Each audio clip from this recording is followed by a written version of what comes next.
Galatians Chapter 2. The apostles accept Paul. Then 14 years later, I went back to Jerusalem again, this time with Barnabas, and Titus came along too. I went there because God revealed to me that I should go. While I was there, I met privately with those considered to be leaders of the church and shared with them the message I had been preaching to the Gentiles.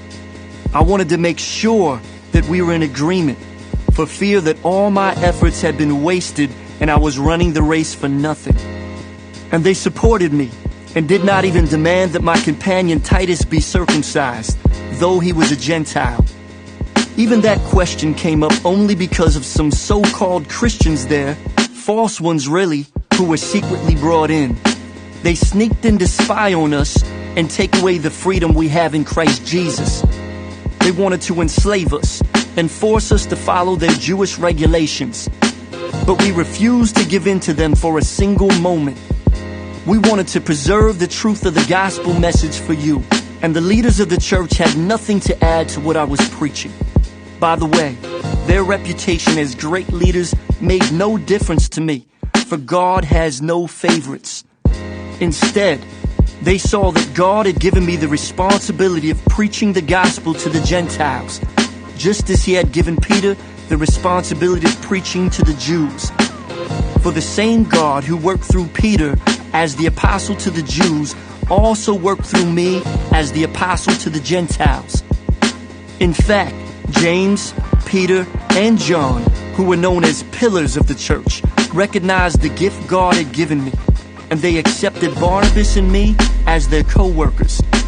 They encouraged us to keep preaching to the Gentiles while they continued their work with the Jews. Their only suggestion was that we keep on helping the poor, which I have always been eager to do.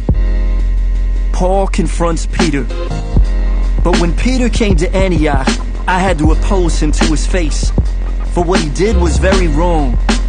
When he first arrived, he ate with the Gentile Christians, who were not circumcised. But afterward, when some friends of James came, Peter wouldn't eat with the Gentiles anymore. He was afraid of criticism from these people who insisted on the necessity of circumcision. As a result, other Jewish Christians followed Peter's hypocrisy, and even Barnabas was led astray by their hypocrisy. When I saw that they were not following the truth of the gospel message, I said to Peter in front of all the others, "Since you, a Jew by birth, have discarded the Jewish laws and are living like a Gentile, why are you now trying to make these Gentiles follow the Jewish traditions?